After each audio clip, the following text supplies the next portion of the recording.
informative, educational, objective, inclusive, comprehensive. This is Progress Report. Updates and conversations from the Government Information Service.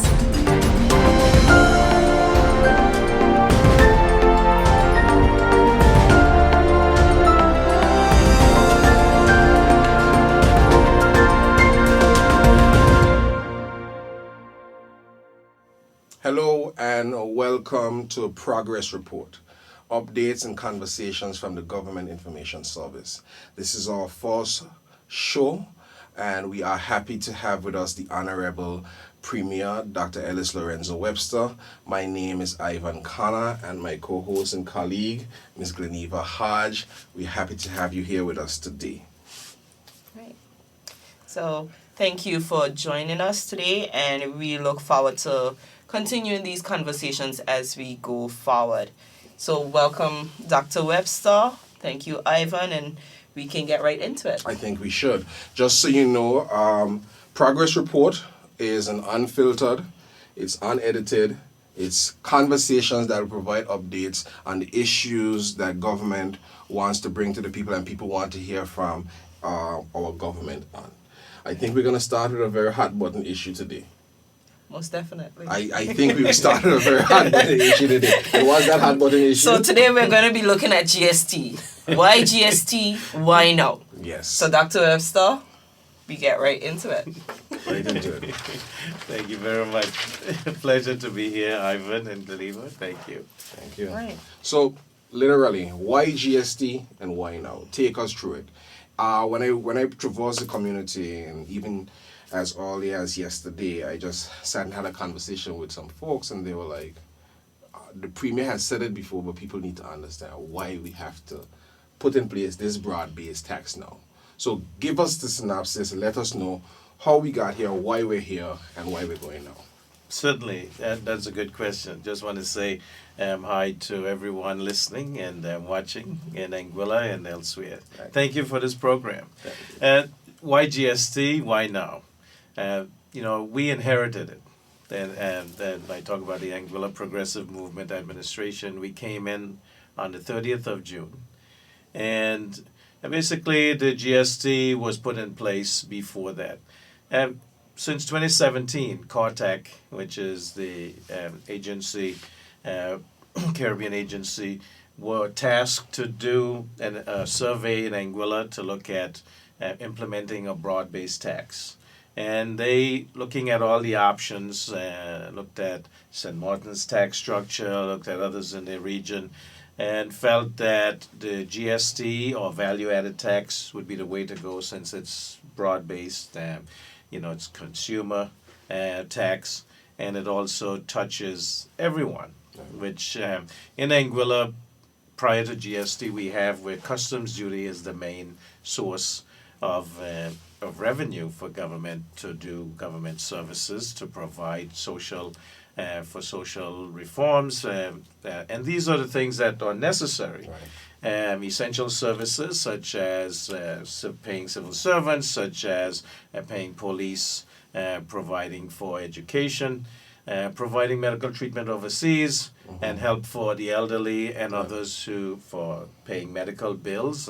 These are necessary. So back in 2017, this study was done. In 2018, we know in 2017 we had Hurricane Irma, which showed that our revenue basically based only on tourism. Tourism was severely affected, and Anguilla was in trouble. And if you look at Anguilla's history financially, it's been in trouble for a long time. And in fact, I always said we were just basically skimming the surface, and most of the time we were underwater. Wow. And so 2018, there was a loan that was from the CDB. One of the conditions of that was the GST would be implemented. There was 2016, we had the banking resolution where the two indigenous banks basically were lost, and we had the Bridge Bank. And the government at the time said they would cover all depositors, Anguillan depositors, and this required, and also Social Security, where $214 million was lost in the banking crisis. Government would be responsible for that. And so that required government to take on debt of $332 million. Wow. With that, the United Kingdom, to assent to the Banking Resolution and Banking Obligations Act, said you have to come up with a tax reform, and that involved the goods and service tax. Okay. So COVID came in 2020. And with that, back in April of 2020, remember the country was closed in March of 2020, and so tourism, which our main industry, was basically wiped out. Right. The UK government said they would give up to 100 million EC dollars for budgetary support, financial aid for COVID relief. Okay. This was based on a study done by the Ministry of Finance at that time, saying that they expected a budgetary deficit of $97.1 million. Okay.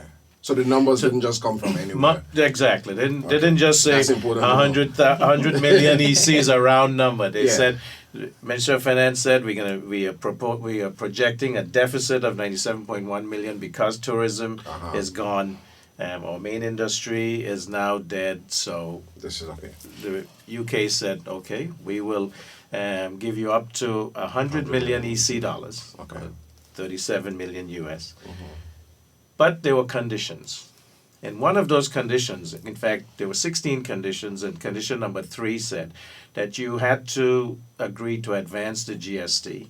Remember, in October of 2019, the first phase of GST was implemented, Right. where the tariff was reworked, and the interim goods tax, the IGT, Yes. was put in place. Yes, 9%. 9%. Right. And so 9% would basically be part of the customs duties. Right.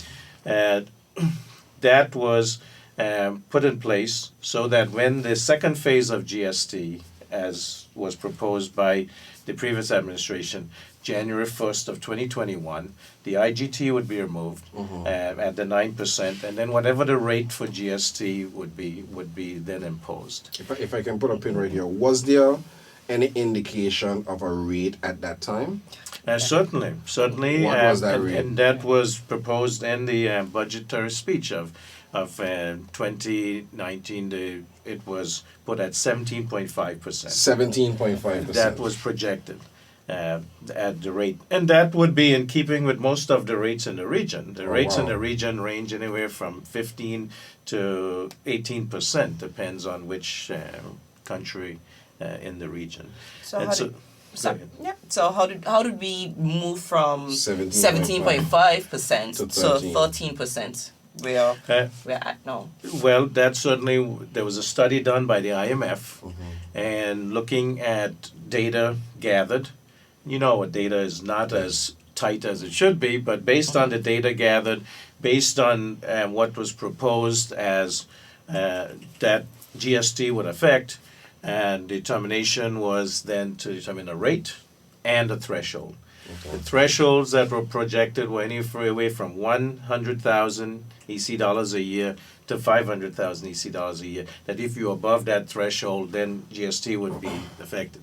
The rates were also then looked at based on the projections of what revenue could be collected based on different rates. Okay. And when we came in, that was the rate that the IMF was working with, the 17.5. Wow. We felt that, we should look at this more in terms of what taxes would be repealed. Right. So accommodation tax, which was at 12%, communications levy at 15%, the environmental levy, which is paid to ANGLEC, at 7%, the public entertainment tax at 10%, and the IGT at 9%. So we felt, averaging those out, it'd be closer to the 13 rather 13%. than. So when they looked at the numbers, we also looked at what the projected revenue should be. Okay. So right now, based on the numbers, those 5 taxes that I just mentioned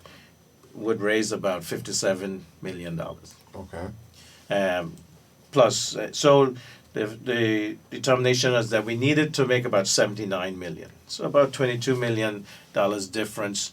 And so the GST allows you to have a more predictable way of determining what the revenue would be. True. And so looking at that, we had to raise $79 million per year. We, with the IMF, working with them, we were able to come up with 13% should be able to raise that, and maybe $1 million or $2 million more, just so that Okay. a slight overshoot would be fine. Because remember, the GST is to raise a predictable revenue, Right. and all the services I mentioned earlier, which are essential, plus medical treatment overseas, Right. help to seniors, paying medical bills, paying water bills, all of the electrical bills. These are all services that the government provides. Right. I mean, people may not realize that, but basically, you go to social development, they do a study, a Assessment, means yeah. test on you and determine you need help, Yeah. provide help. Sometimes we don't have that money to provide the help, but still you have to, That's true. And Yeah. something that I think is important to add here is that a lot of these things happen in the background without people knowing, That's correct. because there's the confidentiality and just the sheer etiquette involved in these things. So when persons are crying and say they want to know where the money is going for this and for that, these department functions and families are assisted when affected. And that's important for people to know. Exactly. Yeah. And it definitely is important for people to know, so that those persons who are in need Yes. know where they can go as well. So That I is think correct. I think it's a balancing act of, yes, the confidentiality of not exposing who, Yes. but to ensure that the general public knows that there are places and outlets where these things can be done if they have that need. Yeah, I just wanted to go on to about the threshold, because the other thing that determined the rate is also the threshold. And now there are projections that the threshold should be anywhere between 100,000 a year to 500,000 a year. Above that rate count, we felt that the 300,000 was reasonable. Yes. Because if we went too low at 100,000, then the small businesses, mom and pop shops, Yes. things like that, would have to be registered for the GST. We felt that might be overburdensome. They wouldn't have the systems in place to do it. Those who make 300,000 above most would already have the point of sale Yeah. systems in place, have the accounting services in place, so it wouldn't be as burdensome Right. on those types of companies. And we also have passed regulations that allow persons now to have those point of sale machines. They can bring them in duty free till the end of 2022. Okay. So those were the considerations that were given, as well as the zero rated items, the exempted items and services.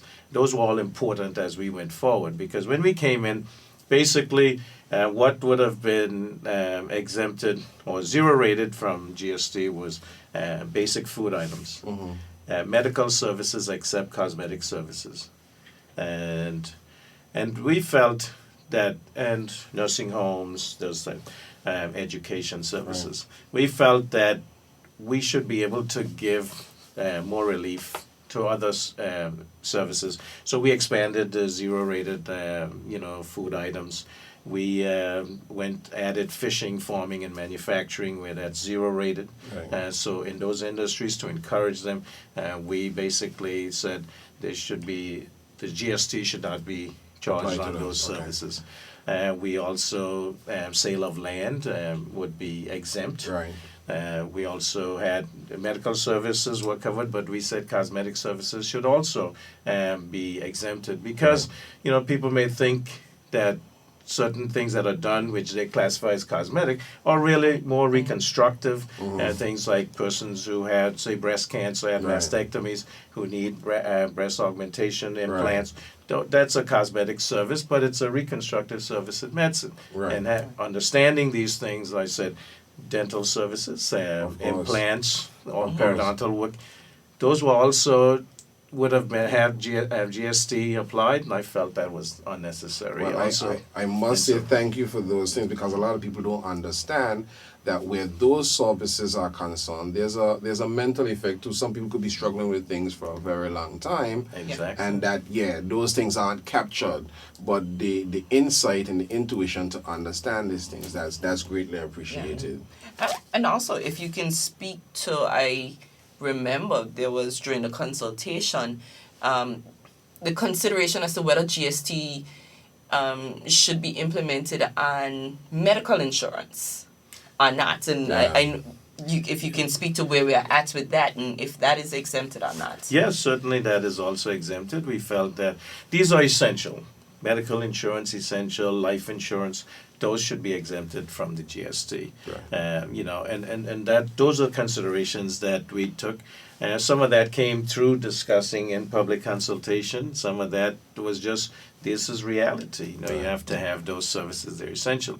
The other things that we zero rated was the first 130 kilowatt hours of electricity. Right. Because we felt, again, some people, especially the vulnerable, those who are poorer, some not working, would have electricity is essential, Right. and we should give some relief. And The first 130 kilowatt hours is zero rated for GST. And water is zero And from water, Water Corporation. That's correct. Essential again. You got that. So, just doubling back, the country is $300 million plus in debt. Well, at the time we At the came time, in, yeah. it was $496 million in debt. Okay. This would have been June. This would have been June 2020. Correct. Where are we now? June 2020, 400. Let me get that figure again. June 2020, we are $96 million. $496 million in debt as a country. That's correct.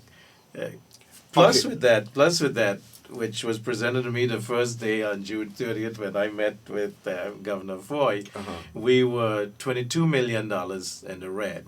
That included, we were overdrawn at NCBA. We had borrowed from the ECCB because you had to borrow money to maintain services. We had checks that were already written but couldn't be cashed at the Treasury. We had debt. That was about $8 million in debt that we had to pay within 2 weeks of us coming in. And I was basically, and so we'll get to the politics of it, that we had campaigned against GST, but the reality of it that hits you in the face when you go into that office and he presents you the paper and he says, you have 2 weeks basically to pay this money or the country is bankrupt. And if you can't pay, then you're a failed state. And the UK has no other option but to have an order in council, suspend the constitution, and take over the country. Okay. This is presented to me the first day that I am there, after I was basically called down to see the governor at 9 o'clock that morning and given this information. So, we campaigned vigorously. I tell the people that we would not implement the GST. But when you're given that option, that you have 10 days, by July 10th, you have to accept the MOU signed by the former premier on the 11th of June, right before the election, to take these conditions. The main one is GST, because basically that was a condition for getting the aid. Right. That was a condition for the aid to help with the banking resolution from the CDB. Remember, we had a loan. We got the first tranche in 2018 before we came in. Second tranche we got last year for the, and then there's a third tranche that's available that hopefully with the way the economy is going right now and the hardworking hospitality workers helping the tourism industry improve, we probably won't need it. Okay, that sounds good. So those are good things. Those are good. Sorry to get sidetracked. No, that's not a sidetrack at all. Because I think that's so that I don't even want to say. No, it leads right into some of the things that we spoke about, and that, you know, I think it's important that we get that information out there. That's it right there. We not only have $496 million in debt, but we have to find $22 million in 10 days. Correct. And you're faced with this, and if you don't do this, then we're a failed state. Correct. What happens to a failed state? Because I heard you say constitution is suspended. That's correct. When a constitution is suspended, that's it. Yeah, the people of that country have no say in its governance. They have no say in its Constitution governance. is suspended. That's the highest law of the land. And if your constitution is, remember, we have an administering power. Yes. Who's responsible for us, who has contingent liability Yes. for any debt that Anguilla Wow. incurs. And if you look at the debt that Anguilla has, it's internal debt. It's debt basically to Social Security, because we, the government before us, so government is continuous, so we Yes. have to accept that, decided that they would prop up Social Security for the $214 million that was lost during the banking crisis. There was no loan from Social Security to the government of $214 million. You know, Oh, wow. Yeah. there was that the government at the time says, you know, basically these toxic loans, 49.6% of loans were toxic, meaning they were not being serviced. Right. The two banks failed. We now have this debt. You owe Social Security the money that they had deposited in the banks that was lost. Right. You had another $52 million for the high-end depositors, basically, that you say, okay, we will guarantee this deposits back to you. We'll tie up your money for 10 years, Right. pay you back at 2% interest for that 10 years. You know, and then borrowed $59 million from the Caribbean Development Bank to basically help to prop up the bridge bank in CBA. So you're looking at now, you come into, it's not only a financial crisis. We still owe $160 million to foreign depositors whose monies have not been accounted for. You know, and so these are the things, and then you had the CCB and NBA former employees, Right. their pensions, Right. which we then had to make good on. Of course. Because- And it has And been we done. have been doing that. Right. We have the trust deeds that we got signed, that we are, the monies that are in CBA that were in the accounts, certainly not all that they owed, but they have been able to benefit from getting some of that money. And so that's the push that we as the administration are doing to help the people that have been affected. The banking crisis and the Banking Resolution, the Banking Obligations Act, you know, if the details of this come out, Uh-huh. and we still don't have all the details. Yes. And we're in administration now for Yes. almost 2 years, and we still can't get the full, what the banking resolution entailed. Right. Still can't get that. Yes, I remember you spoke about that on the floor, and something that I remember just being a little bit distraught when I heard it. I think, and I'm going to paraphrase, that it was said that if information in this report is released, it could have effects that could trickle down to the rest of the Caribbean, something to that extent. Certainly. Yes, during the budget debate, Debates, I would yes. have mentioned that. Yes, because you're looking at contagion. Contagion basically, and this happened in the U.S., during their financial crisis, 2007, 2008. But here in the Caribbean, how one bank is affected affects the whole monetary union. Right. And the Eastern Caribbean Currency Union is an integrated system. And Anguilla, the two banks, were responsible for a lot of banking in the region. Right. And so Wow. in Antigua, you had ABIB, which basically went bankrupt. That started the contagion, the problem where you're looking now at there could be runs on the banks because if the people don't have the confidence that the banking system works, they go in, want to get their money out, that basic could collapse the whole region. And that's what the ECCB was trying to stop when they came in. And I mean, if you look at the reports, it basically talks, there were issues with NBA and CCB way back before 2010 when the AUM administration came in under Chief Minister Hughes. There are several instances where they were, the governor, Venner, wanted to basically tell them, come in, stop what you're doing. They would banking practices that were being done that were not, good banking practices that were pointed out that they knew about. Yes. I mean, the Financial Service Commission. Yes. They had basically, back in 2009, asked both banks to cease and desist, the activities that they were doing in their offshore branches. I mean, so you can see the system was in bad shape. The ECCB as a regulator has to take some responsibility for some of this because I think that they didn't intervene forcefully enough, and so that's there. And if I can add, because I don't want anybody to think that what you're saying is not the case. I served as an information risk management auditor at that time. I think my cooling off period has passed, and I can attest that these things was what was seen then. Yes. And that's the scary and very frightening part for me, because a lot of what we're going through now could have been avoided.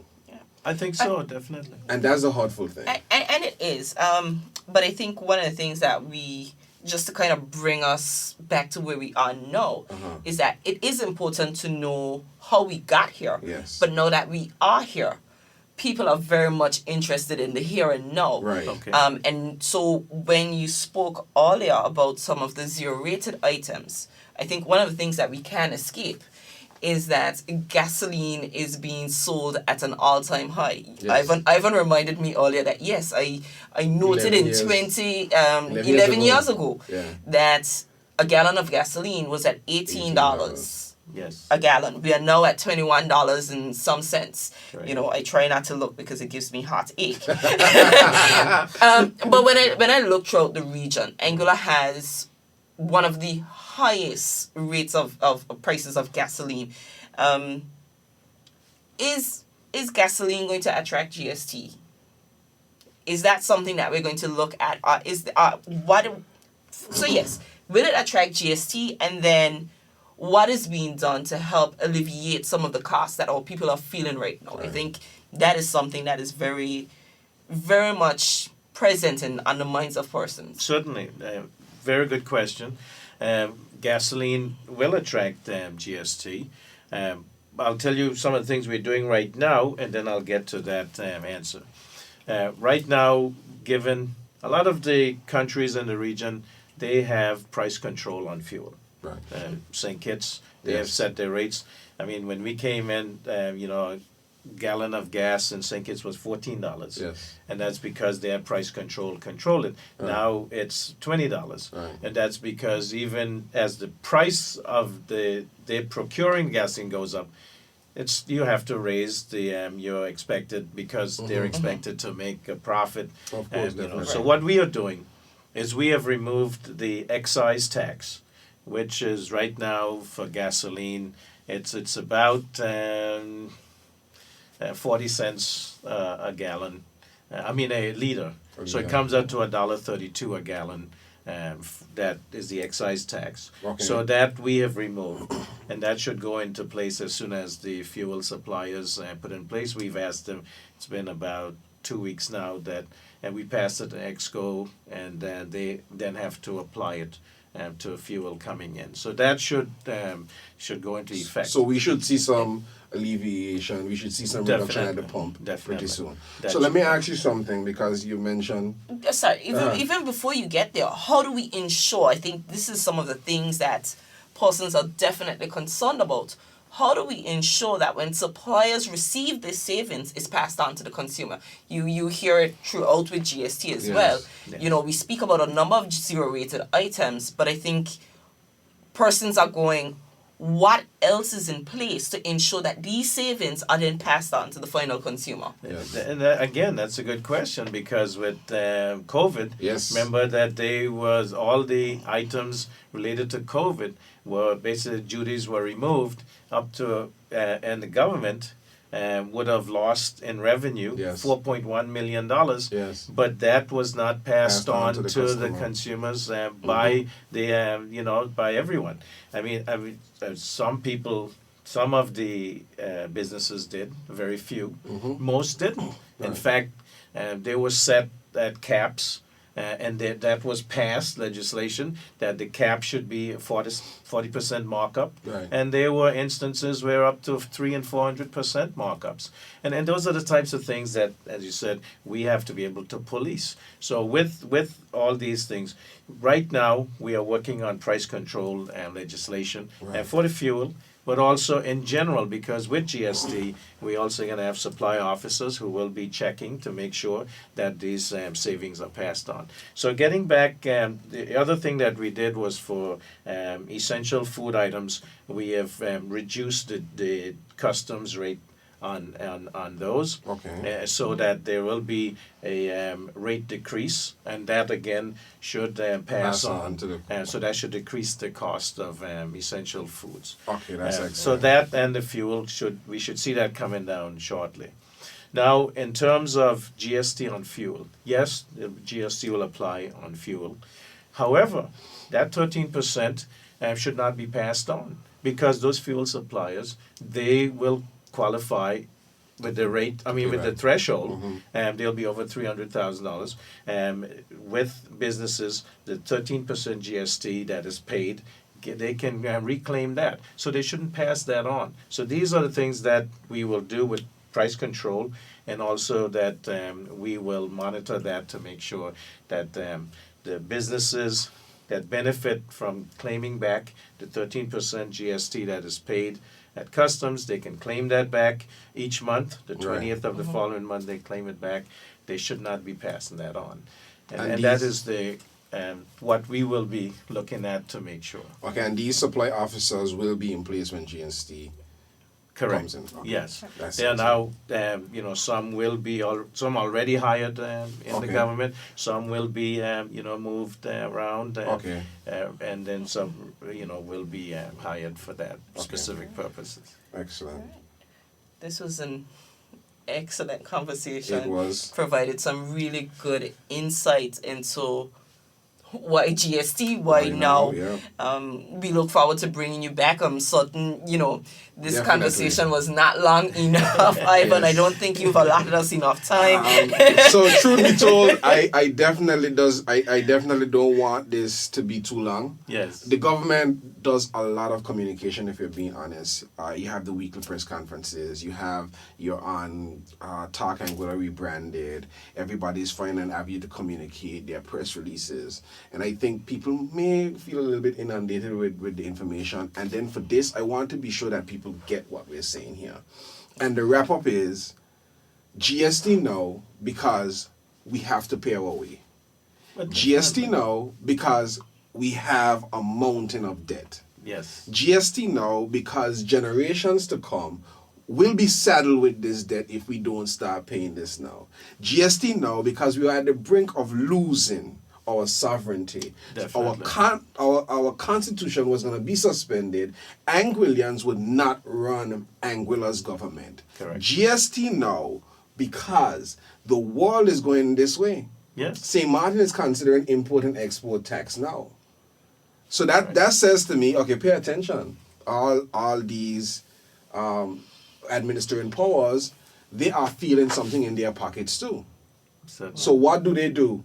The taxpayers from these places have been supporting, call us colonies, call us dependent overseas territories, whatever you want to be in the social framework we've been supported. Let's not touch on repatriations and all this stuff and those things. That's a different conversation. Truth be told, I look forward to that one.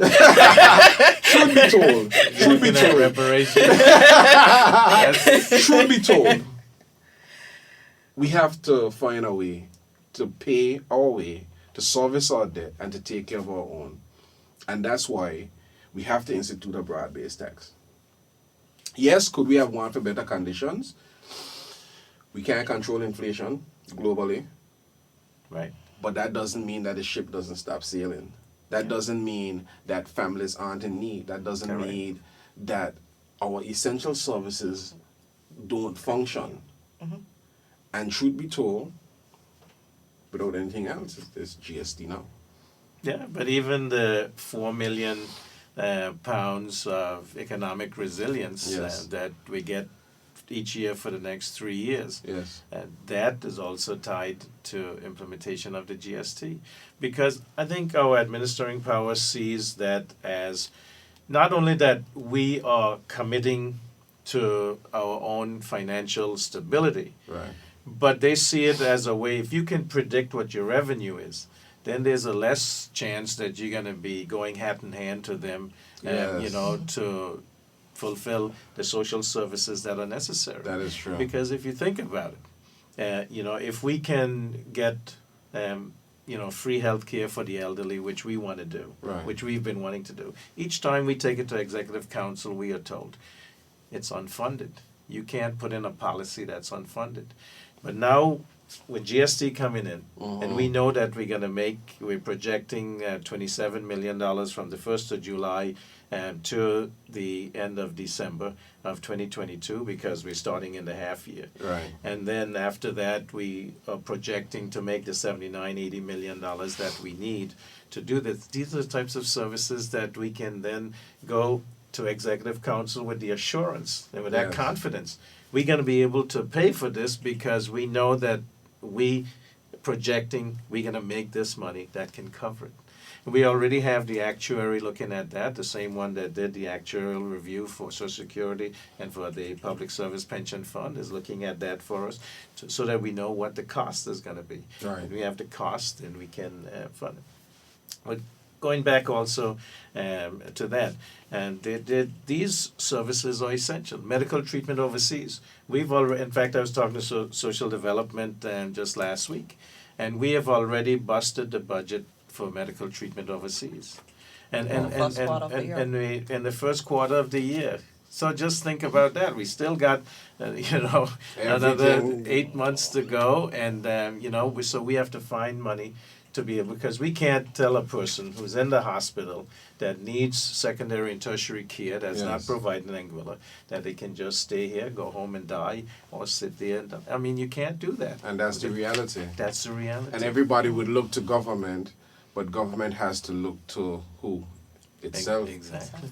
Its legislation, Yeah. its practices, everything to make sure that it's in a place to do what is expected of Yeah. them. People talk about at their house that, they have to move money, they need to pay the rent, but they have to use it to buy medication, buy food this month. Government is doing the same thing. Yeah. Now, why should government be in that position? Yeah. If we are very serious about running this country and moving towards independence, which we want to do, Right. you have to have the frameworks in place to make that happen. Yes. And one of those things is we have to be able to support ourselves. Yes. And we can't do it right now. Right. And the UK, our administering power, has been helping us. Yes. But if we move away from them, which is what independence means, Yes. Where do we get it from? exactly. And we're gonna have you back, Premier, to talk about that because, again, I have a lot of conversations, and one of the things that was mentioned in this conversation is that, the UK government hears that Angola wants their independence, and when you look at the critical infrastructure that's being put in place, it's so we can stand on our own. So Yeah. that's, Eventually. So that's our next topic. That's our next topic. That's our next independence and reparations. Okay, Here we go. Start now. Very controversial, but here we go. But it's what the people want. It's updates and conversations, and that's what we'll do. Right. Yes. Premier, thank you very much for your time. Like I said, we don't want to go any further with this? I know you gave us a lot to reflect on, a lot to digest. And I know the listeners and those viewing will share this and make sure people understand why GST and why now. Anything from you further? That's it. This has been an excellent progress report, Premier. We thank you for being here with us. We thank you for sticking with us through this extensive conversation. Yes. Thank you so much. And we look forward to having you back sometime soon. It's a pleasure. Thank you very much. It's good to have this type of forum where you can speak to the people. And I like the ease that you bring to it. It's just like sitting on somebody's doorstep or in their living room Yes. and having a conversation with them, which is what we are here to do. Thank you Thank you very much. All right. Thank you.